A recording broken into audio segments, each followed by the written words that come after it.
আপনাদের ভিন্ন স্বাদের গল্প শোনানোই গল্পের টানের মূল উদ্দেশ্য। আজকে আপনারা শুনবেন অজ্ঞাত নির্বাসন গল্পটির দ্বিতীয় পর্ব। 12 জন পণ্ডিতকে নিয়ে আচার্য বন্দী ধীরে ধীরে গভীর বর্ষণ সিক্ত অরণ্যের মধ্যে হারিয়ে গেলেন। সেই 12 জন রাজপণ্ডিতের আর কোনো সংবাদ পাওয়া গেল না।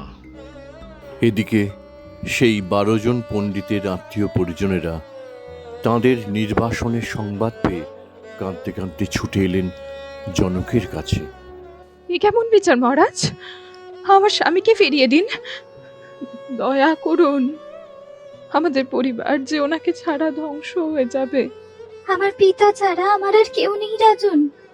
ওনাকে নির্বাসন থেকে ফিরিয়ে নিয়ে আসুন, করুণা করুন রাজন। আমি অনাথা যুবতী, আমার কি হবে? হে রাজন, কোথায় পাঠানো হলো তাদের?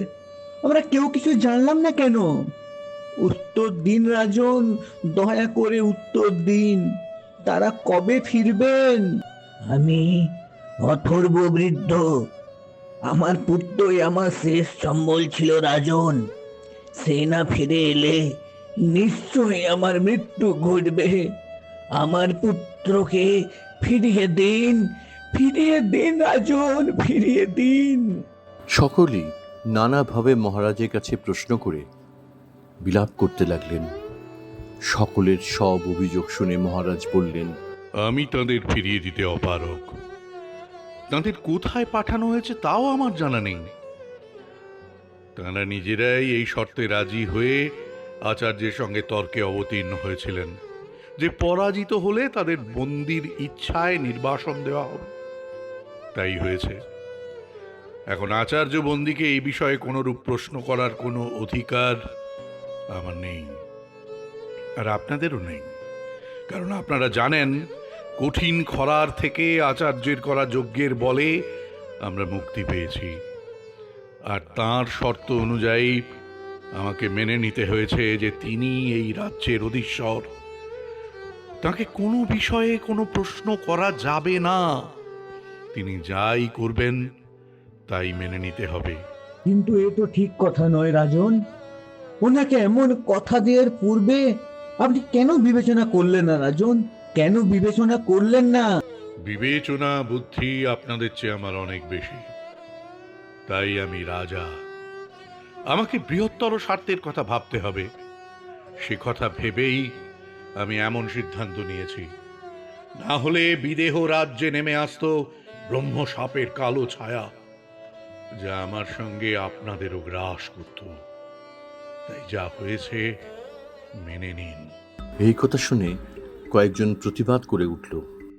না, আমরা আচার্য বন্দির এমন কোন শর্ত মানতে রাজি নই। কারা কারা আমার কর্তৃত্ব মানতে রাজি নন, দেখি একবার। সভায় সহসা আচার্য বন্দির প্রবেশ ঘটল। তাঁর চকিত আগমনে সকলেই মৌন হলেন। তিনি বললেন, আপনারা আমার আনুগত্য মেনে না নিলে এই রাজ্যে আবার দুর্ভিক্ষ নেমে আসবে। এখন বলুন আপনারা কি চান? সুখ সমৃদ্ধির মধ্যে কাটাতে নাকি অনাহারে দিন কাটাতে? বন্দির কথা শুনে কারণ মুখেই আর বাক্য স্ফূর্তি ঘটল না। চিত্রসেন বললেন, আচার্য বন্দী, আপনি যা করছেন তা কিন্তু উচিত করছেন না। পণ্ডিতদের কোথায় পাঠানো হয়েছে তা জানার অধিকার তাদের পরিজনদের রয়েছে বই কি। আপনি আমাদের উপকার করেছেন ঠিকই, কিন্তু তার মানে এই নয় যে আপনি ব্রহ্মসাপ, দুর্ভিক্ষ কিংবা বন্যার ভয় দেখিয়ে আমাদের উপর প্রভুত্ব করবেন। আমি প্রভুত্বই করে এসেছি, কারণ সেই ক্ষমতা আমার রয়েছে। ভয় আমি দেখাইনি, প্রমাণ চান চিত্রসেন। তবে দেখুন। এই বলে দুই বাহু উপরে তুলে বন্দি বরুণের আহ্বান করলেন। হে বরুণ দেব, এখনই আবির্ভূত হন। হে বরুণ দেব, এখনই আবির্ভূত হন, আবির্ভূত হন। তখনই স্বাভাবিক বর্ষণচিত্ত আবহাওয়া তীব্র মেঘগর্জনে পরিণত হলো এক ভয়ঙ্কর বর্ষণে। সঙ্গে ঝড়, বজ্রাঘাত। জনক সহ সকলেই সন্ত্রস্ত হলেন। এ কি প্রচণ্ড দৈব ক্ষমতা বন্দির! শান্ত হন আচার্য, কৃপা করে শান্ত হন, কৃপা করে শান্ত হন আপনি। এই ভয়ঙ্কর দুর্যোগ রোধ করুন। চিত্রসেন, এখনই ক্ষমা চাও আচার্যের কাছে, ক্ষমা চাও। বন্দিকে চিত্রসেনের অপছন্দ হওয়া সত্ত্বেও রাজ্য রক্ষার্থে অপ্রসন্ন মনে তাকে বন্দির নিকট ক্ষমা চাইতে হলো। আমি আপনার কাছে ক্ষমা চাইছি, দয়া করে বিদেহ রাজ্যের কোনো ক্ষতি করবেন না। বেশ, আমি এই বর্ষণ রোধ করব, কিন্তু আপনাকে এই রাজ্য ছেড়ে চলে যেতে হবে কাল সূর্যোদয়ের পূর্বেই। অন্তত আমি যতকাল আছি ততকাল এই রাজ্যে আপনার কোনো ঠাঁই নেই। বেশ, আমার চলে যাওয়াতে যদি বিদেহ রাজ্য রক্ষা পায়, তাহলে আমি শপথ করছি কাল সূর্যোদয়ের পর আমার মুখ এই রাজ্যের আর কেউ দেখবেন না। এই বলে চিত্রসেন জনককে প্রণাম করে দুঃখিত মনে বিদায় নিলেন। পণ্ডিতগণের পরিজনেরা বন্দির প্রচণ্ড দৈব ক্ষমতা দর্শনে হতবাক হয়ে গেলেন। তাঁরা সকলেই আর কোনো কথা না বাড়িয়ে ভয়ে ভয়ে জনকের কাছ থেকে ক্ষতিপূরণ বাবদ কিছু অর্থ গ্রহণ করে ধীর পায়ে গমন করলেন। পরদিন প্রভাত হতে মহামন্ত্রী চিত্রসেনকে আর দেখতে পাওয়া গেল না। বন্দির মনে সন্তোষ জন্মালো, কিন্তু রাজা হস্ররোমা চিত্রসেনের জন্যে মনে মনে ভীষণ ব্যথিত হলেন, তবে মুখে কিছু প্রকাশ করার সাহস পেলেন না। ধীরে ধীরে বন্দির প্রভুত্ব সকলেই স্বীকার করে নিলেন। রাজ্যের বাকি পণ্ডিতেরা বন্দির সঙ্গে তর্কে না গিয়ে তাঁর আজ্ঞাবহ সহকারী হয়ে রইলেন। ঋতুতে ঋতুতে মহাযজ্ঞ আয়োজিত হতে লাগল। বন্দির কথা মতো সত্যি বিদেহ রাজ্য ক্রমেই হয়ে উঠল স্বর্ণময়। শুনছি নাকি মহারাজ ঋতুভিত্তিক যজ্ঞে ওই ব্রাহ্মণ পণ্ডিতদের আমন্ত্রিত করে ওই প্রচুর অর্থ সম্পদ দান করবেন। হ্যাঁ, ঠিকই শুনেছ। এই ঋতুভিত্তিক যজ্ঞ দীর্ঘদিন চলবে, তাই অনেক পণ্ডিত ব্রাহ্মণের প্রয়োজন। কিন্তু আমার মনে হয় এতে বন্দির কিছু উদ্দেশ্য রয়েছে।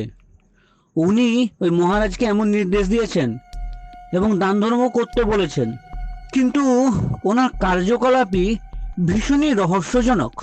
আচ্ছা, এই যে এতজন পণ্ডিতদের আমন্ত্রণ করা হচ্ছে, এদের অবস্থাও ওই বাকি পণ্ডিতদের মতো হবে না তো? কি করে জানবো বলো? ব্রহ্মশর্মা সহ 12 জন যে কোথায় গেল কেউ জানতেই পারলো না। পার্শ্ববর্তী রাজ্যের যে সকল পণ্ডিতরা ওই বন্দির বিরোধিতা করতে এলেন, তাদেরও তো তর্কে পরাজিত করে বন্দি অজ্ঞাত বা নির্বাসনে পাঠালেন। আসলে ওই বন্দি প্রতিদ্বন্দ্বীহীন হতে চান, এটাই আমার মনে হয়। না না, আমার মনে হয় অন্য কোনো কারণ আছে। ঠিকই, ওই উত্তরের ওই বন্য প্রাণীতে ভরা যে গভীর অরণ্যটা আছে না, ওখানে একা বাস করেন, কোনো ভয় নেই। ভাবা যায় নদী তীরে উনি ওই সারা রাত জেগে কিসব হোমযজ্ঞ করেন, বিড়বিড় বিড়বিড় করে মন্ত্র বলে। কে জানে, মাঝে মাঝে মনে হয় একবার উঁকি দিয়ে দেখি উনি কি করছেন। সাবধান, সেই কৌতূহল ভুলেও দেখাতে যেও না ভায়া। একদিন দুজন রাখাল বালক গরু চড়াতে চড়াতে ভুলবশত ওই অরণ্যে প্রবেশ করেছিল। ব্যাস। কি হয়েছিল? শোনা যায় বন্দির নির্দেশে তাদের চোখ উপড়ে অন্ধ আর জিহ্বা কেটে মুখ করে দেওয়া হয়েছিল। শর্ত অনুযায়ী মৃত্যুদণ্ডও হতে পারত, কিন্তু মহারাজের বহু অনুরোধে বন্দি তা রোধ করেন। সর্বনাশ! এমন পাষণ্ড ব্রাহ্মণ কোষ মিনকালেও দেখিনি। মহারাজ কিছু বললেন না? আরে তিনি আর কি বলবেন, এখন তিনি বন্দির আজ্ঞাবহ। রাজ আমত্তগণও এখন বন্দির চাটুকারে পরিণত হয়েছেন। কিন্তু এমন নিষ্ঠুর কাজ করলো কে? কে আবার? একজনই তো আছে। এই চুপ চুপ, অশ্বসেন এইদিকে আসছে, শুনতে পেলে আর রক্ষে থাকবে না। বন্দি ব্যতীত সকল রাজ্যবাসী যদি আর কারো ভয়ে ভীত হয়ে থাকেন, সেই ব্যক্তি এই অশ্বসেন। অশ্বসেন হলেন চিত্রসেনের যমজ ভ্রাতা। তিনি বিদেহ রাজ্যের সেনাপতি এবং চিত্রসেনের অবর্তমানে এখন আপৎকালীন মন্ত্রী। কিন্তু চারিত্রিক দিক থেকে দুই ভ্রাতার আকাশ পাতাল পার্থক্য। অশ্বসেন যেমন নিষ্ঠুর তেমনই লোভী এবং বন্দির অনুচর। বন্দির এমন চাটুকার যদিও বিদেহ রাজ্যে বহুজনই হয়েছেন, কিন্তু তাদের মধ্যে শুধু এই একজনই বন্দির বিশ্বাস অর্জন করতে পেরেছেন, যা মহারাজও পারেননি। বন্দি তাঁকে বিপুল অর্থ সম্পদ দিয়ে থাকেন এবং প্রয়োজন মতো ব্যবহার করেন। বন্দির নির্দেশে অশ্বসেন যাবতীয় ক্রূর কর্ম করে থাকেন। একমাত্র অশ্বসেনেরই উত্তরের অরণ্যে প্রবেশাধিকার রয়েছে। বন্দির রহস্য জানেন একমাত্র এই ব্যক্তি। প্রহরীদের একান্ত আলোচনার মধ্যে হঠাৎই তিনি উপস্থিত হলেন। কি আলোচনা চলছিল তোমাদের এতক্ষণ ধরে? আগে তেমন কিছু নয় মন্ত্রী মহাশয়, ওই আর কি। বটে, আমার কান আর চোখ কিন্তু ভীষণ সজাগ, বুঝলি তো? অধিক কৌতূহল আমার ঠিক পছন্দ নয়, আর আচার্য বন্দির সম্বন্ধে তো নয়। না না না, আমরা ওনার সম্বন্ধে তো কিছুই বলিনি। ফের মিথ্যে বলছিস? এর ফল কি হতে পারে জানিস? আচার্যকে যদি বলি যে তোরা ওনার কার্যকলাপ সম্বন্ধে কৌতূহলী, তাহলে তোদের ভিটে মাটি সর্বস্ব কেড়ে নিয়ে এই রাজ্য থেকে তোদের পরিবার সমেত দূর করে দেবেন। তখন কি ভালো হবে? না না, এমন করবেন না মন্ত্রী মহাশয়, আমরা আর কোনোদিনও ওনাকে নিয়ে কোনো আলোচনাই করব না। মনে রাখিস, আমার মূর্খ দাদা চিত্রসেন মহামন্ত্রী ছিল, তাকে এক কথায় রাজ্য ছেড়ে চলে যেতে হয়েছিল। তার কাছে তোরা তো নগণ্য। হ্যাঁ হ্যাঁ, ঠিকই তো, আমাদের তো সব মনে আছে, এমন ভুল আর জীবনে হবে না। বেশ, কথাটা মনে থাকবে। হ্যাঁ, ওরে মূর্খের দল, আমাদের রাজ্যের এই যে প্রভূত উন্নয়ন, এ কার জন্য? আচার্য বন্দির জন্যই তো। তাহলে তার প্রভুত্ব আমাদের স্বীকার করা উচিত। তিনি যাই করুন না কেন, আমাদের মেনে নেওয়া উচিত। কি তাই তো? হ্যাঁ হ্যাঁ হ্যাঁ, অবশ্যই অবশ্যই উচিত। তাহলে তার বিরোধীকে কঠোর দণ্ড দেওয়া কি কোনো ভুল? না না, কোনো ভুল নয়, একদম ঠিক। শোন এবার, ঋষি উদ্দালকের শিষ্যগণ আজ ঋতুভিত্তিক যজ্ঞ দেখতে আসছেন। তোরা উত্তরের যজ্ঞভূমির কঠোর পাহারায় থাকবি, কেউ যেন অরণ্যের ত্রিসীমানায় নাচতে পারে। যথাজ্ঞা মন্ত্রী মহাশয়। রাত পোহালেই ঋতুযজ্ঞ। বিদেহ রাজ্যে তার আয়োজন চলছে। ব্রাহ্মণগণ বেদমন্ত্র উচ্চারণ করে যজ্ঞভূমি নির্মাণ করেছেন। মিথিলানগরী অপরূপ সাজে সেজে উঠেছে। আচার্য বন্দির যজ্ঞ ক্রিয়ার দ্বারা এখন বিদেহ রাজ্যের সমৃদ্ধি গগন চুম্বন করছে। এদিকে অন্ধকার কক্ষে মহারাজ জনক একা বসে রয়েছেন। বাহিরের কোলাহল এই কক্ষে বড় একটা পৌঁছয় না। নীরবতার সঙ্গেই চলছে মহারাজের আলাপচারিতা। হঠাৎই নূপুরের ধ্বনিতে নীরবতা ভঙ্গ করে মহারানী প্রবেশ করলেন সেই কক্ষে। প্রণাম আর্যপুত্র, আপনি এমনভাবে অন্ধকারে বসে আছেন কেন? মহারানীর প্রশ্নে যেন চমকে উঠলেন জনক। তারপর বললেন, কিছু না, এমনি। আমার নিকট আপনার মনের ভাব গোপন রাখতে পারবেন না আর্যপুত্র। অনেক দিন ধরেই প্রত্যক্ষ করছি আপনি কেমন যেন অন্যমনস্ক থাকেন। পূর্বের ন্যায় হাসেন না, কথাও বলেন না। কি বিষয় নিয়ে দিন রাত চিন্তা করেন?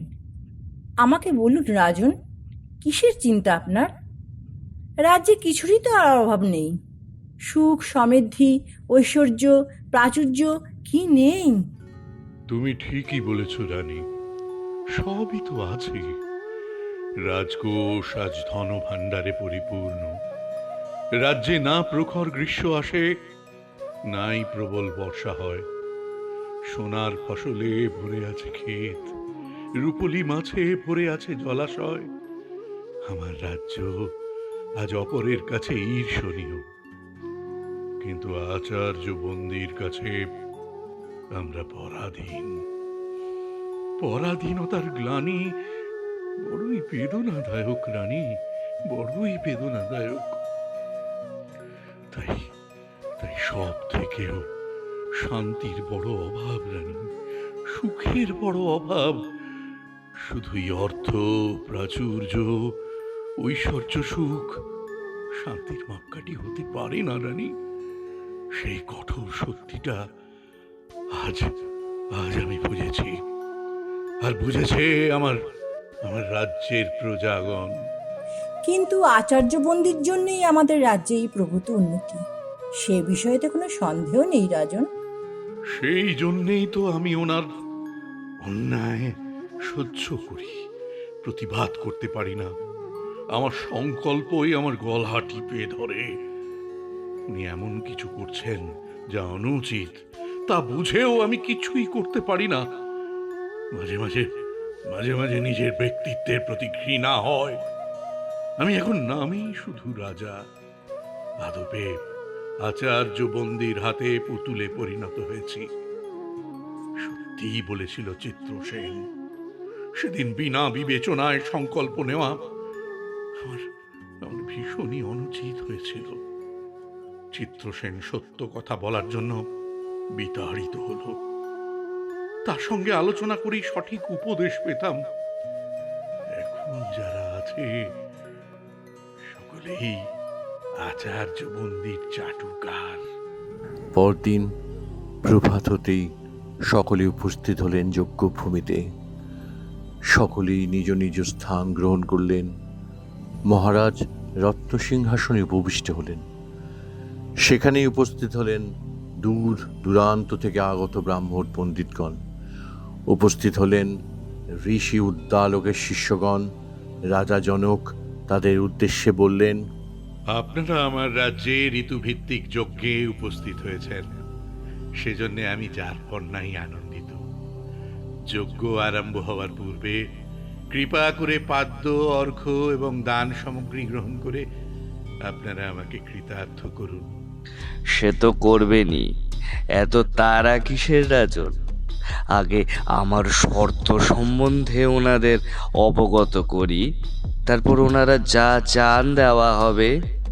শর্তের কথা শুনে ব্রাহ্মণগণ বিস্মিত হলেন। তাদের মধ্যে থেকে কয়েকজন বলে উঠলেন, কি আমাদের শর্ত সাপেক্ষে দান গ্রহণ করতে হবে? এমন কোনো কথা তো পূর্বে আমাদের বলা হয়নি। হ্যাঁ, ঠিক।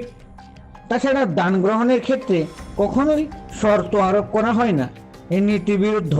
কিসের নীতি? এই রাজ্যে আমি যা বলি সেটাই নীতি, সেটাই ধর্ম। আপনি কে?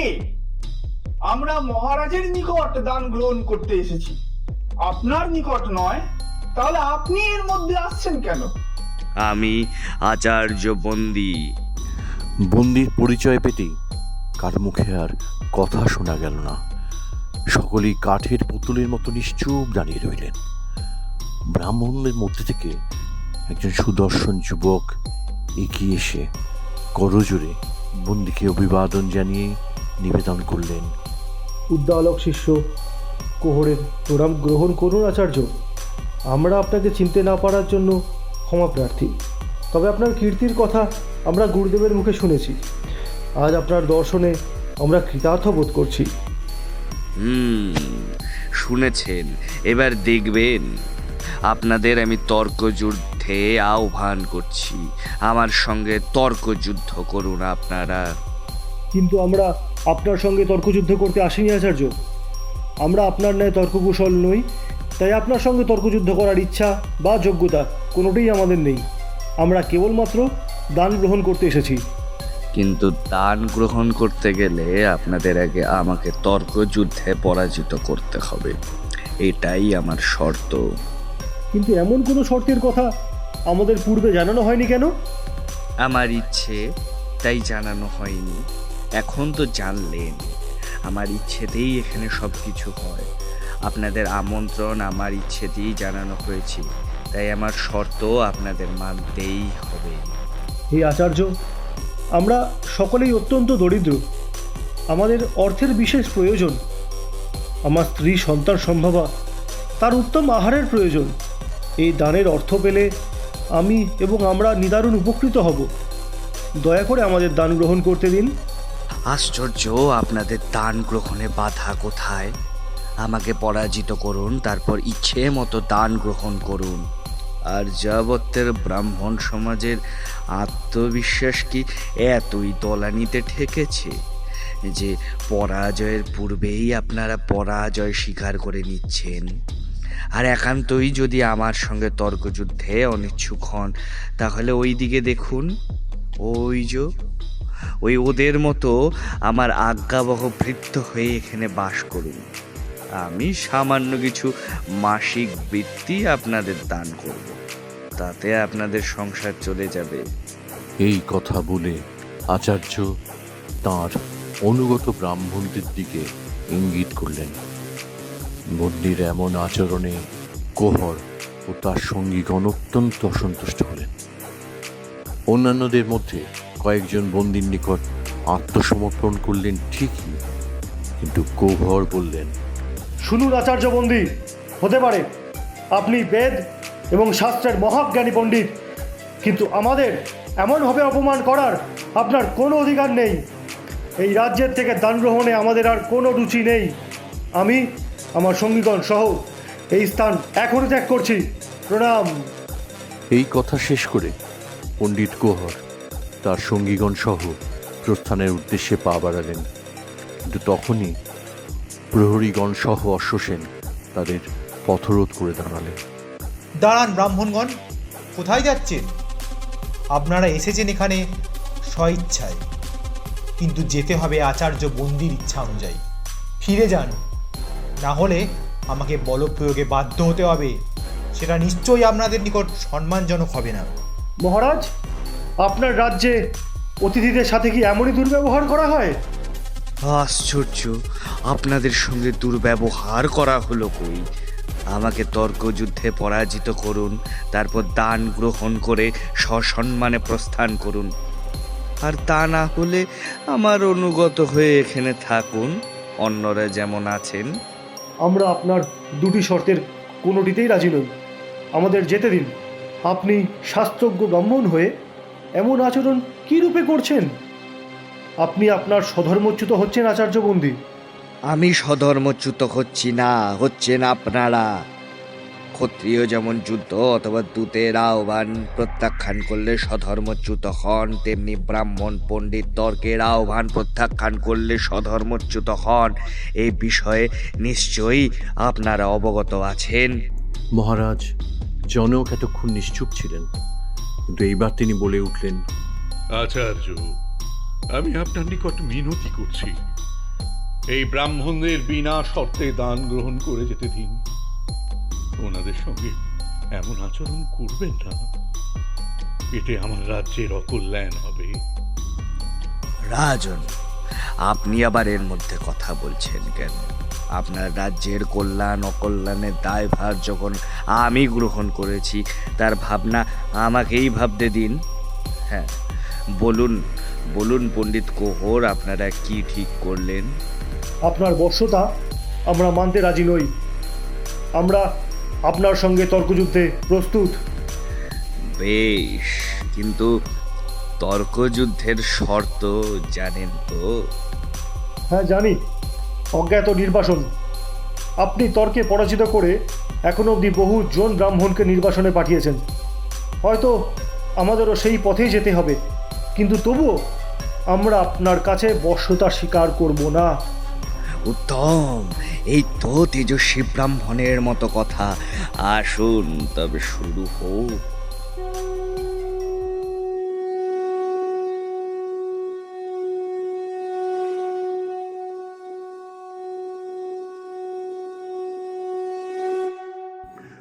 কোহরের সঙ্গে শুরু হলো বন্দির তর্কযুদ্ধ। কিছুক্ষণের মধ্যেই কোহরের সঙ্গীগণ এবং অবশিষ্ট ব্রাহ্মণগণও কোহরের সঙ্গে বন্দির বিরুদ্ধে তর্কে যোগ দিলেন। একদিকে বন্দি একা, অপরদিকে ব্রাহ্মণগণ 50 জনের অধিক। তবুও বন্দি সাবলীলভাবে তাঁদের সঙ্গে তর্ক করে চললেন। সর্বশাস্ত্রে তার সমান দক্ষতা, সর্ববিদ্যায় তার সমান পারদর্শিতা। একে একে বন্দির তীক্ষ্ণ বাক্যবাণের শিকার হতে লাগলেন ব্রাহ্মণগণ। তাদের পরাজয়ের পর বন্দির নিকট কোহরের সঙ্গীদেরও পরাজয় ঘটল। রয়ে গেলেন একমাত্র কোহর, কিন্তু তিনি যেন সহজে পরাজিত হবার পাত্র নন। দুই পক্ষই একে অপরের বাক্য কাটতে লাগলেন। উত্তর প্রত্যুত্তরে চলতে লাগলো তর্কযুদ্ধ। বহুক্ষণ যুদ্ধ চলার পর অবশেষে কোহর বন্দির অকাট্য বাক্যবাণে বিদ্ধ হয়ে পরাজয় স্বীকার করলেন। অশ্বসেন এদের গৃহবন্দী করো, আর স্মরণে রেখো ঋষি উদ্দালকের শিষ্যদের যেন কোনো অযত্ন না হয়। কাল প্রভাত পর্যন্ত এনারা বিদেহ রাজ্যের অতিথি, তারপর এদের আমার সাধনস্থলে নিয়ে এসো। আমি বুঝতে পেরেছি, আমাদের পূর্বে শর্তের কথা না জানানো আসলে আপনার এক ষড়যন্ত্র। কিন্তু ব্রাহ্মণদের এমনভাবে অজ্ঞাত নির্বাসনে পাঠিয়ে আপনার কি লাভ আচার্য? বলুন, আমার পরিবারের কি হবে? এদের পরিবারের কি হবে? একবারও ভাববেন না?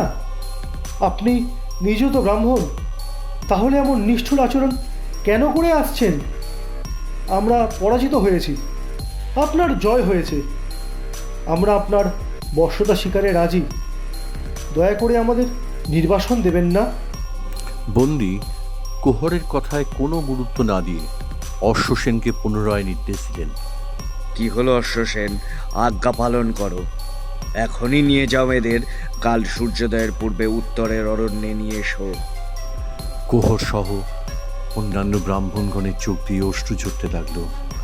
সকলেই নানাভাবে বন্দির নিকট মিনতি করতে লাগলেন, কিন্তু আচার্য বন্দির লৌহ সম কঠিন মন বিগলিত হল না। অশ্বসেন ব্রাহ্মণদের গৃহবন্দী করার উদ্দেশ্যে সবলে টেনে নিয়ে যেতে লাগলেন। চলুন চলুন আমার সঙ্গে, আর কোনো কথা নয়, এখনই চলুন। অট্টহাসি হাসতে লাগলেন বন্দি। যেতে যেতে ক্রোধে দুঃখে গর্জে উঠলেন কোহর। আমার পরম আরাধ্য ভগবান নারায়ণ স্বামীকে সাক্ষী রেখে বলছি, যে শাস্ত্র জ্ঞান, যে দৈব ক্ষমতা নিয়ে আপনার এত অহংকার, একদিন চরম মুহূর্তে সেই বিদ্যা আপনার বৃথা হয়ে যাবে। সেই দিন আপনার সকল দম্ভ, সকল অহংকার চূর্ণ বিচূর্ণ হবে। এ উদ্দালক শিষ্য কোহরের অভিশাপ আচার্য বন্দি, এ উদ্দালক শিষ্য কোহরের অভিশাপ আপনাকে।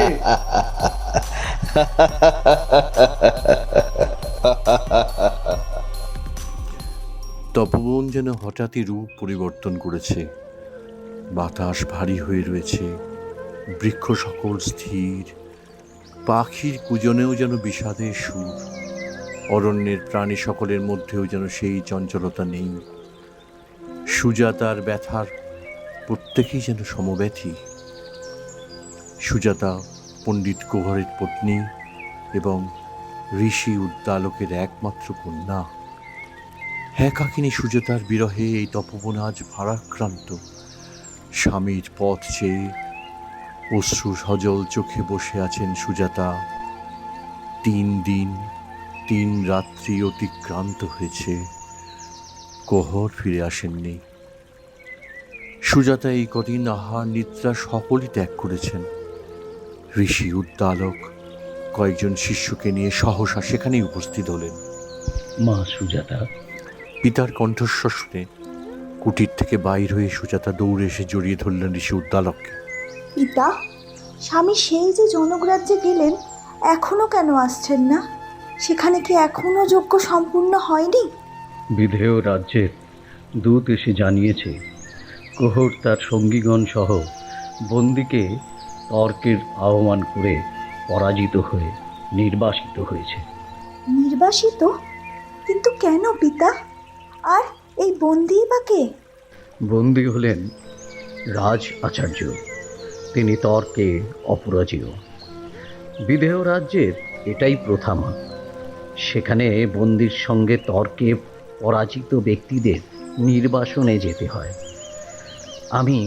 আমি এটা বুঝতে পারছি না যে বন্দিকে তর্কের আহ্বান জানানোর মতো মূর্খামি কোহর আর তার সঙ্গীরা কেন করল। তারা কবে ফিরবেন পিতা?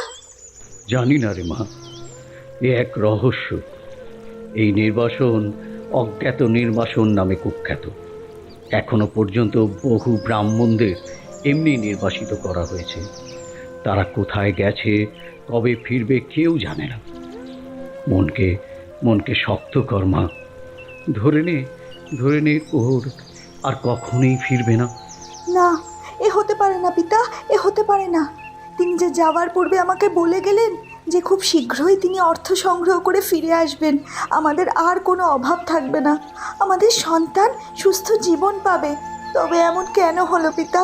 ভগবান নারায়ণ আমাদের সঙ্গে এমন কেন করলেন? এখন আমার কি হবে পিতা? আমি তো অসহায় হয়ে গেলাম। শোক করিস না মা, শোক করিস না, শান্ত হ। আর অসহায় হয়ে যাবি কেন মা? আমি তো রয়েছি। তোর পিতা জীবিত থাকতে তোর কোনো কষ্ট হতে দেবে না মা। আমার কথা শোন, আমার সঙ্গে আমার আশ্রমে চল। এখানে এখানে একা থাকা তোর ঠিক হবে না মা। তোর সন্তানকে তুই নিজের পরিচয়ে বড় করে তুলবি। তুই তার থেকে তার পিতৃ পরিচয় গোপন রাখিস মা, কারণ সে সব জানতে পারলে পিতার নির্বাসনের শোধ নিতে সেও হয়তো বন্দির সম্মুখীন হওয়ার জেদ ধরবে। তখন তখন তাকেও হারাতে হবে মা, তাকেও হারাতে হবে। কিন্তু সে যদি পিতার পরিচয় জানতে চায়, তাকে আমি কি উত্তর দেব? আমাকেই সে তার পিতা হিসেবে চিনবে। তুই তাকে এই বলেই বোঝাবি মা। এখন এখন চল মা, আমার সঙ্গে চল। ঋষি উদ্দালক সন্তান সম্ভবা কন্যা সুজাতাকে নিয়ে ফিরে চললেন তার আশ্রমে। পিছনে পড়ে রইল তপবন, পড়ে রইল সুজাতার কোহরের নিবিড় প্রেমের সাক্ষী শূন্য পর্ণ কুটির। আমরা খুব শীঘ্রই এই গল্পটির অন্তিম পর্ব নিয়ে আসতে চলেছি। এই গল্পটি যদি ভালো লেগে থাকে এবং এরকম আরও নতুন নতুন ভিন্ন স্বাদের গল্প পেতে চাইলে আমাদের চ্যানেলটিকে like, comment, subscribe and share করতে ভুলবেন না।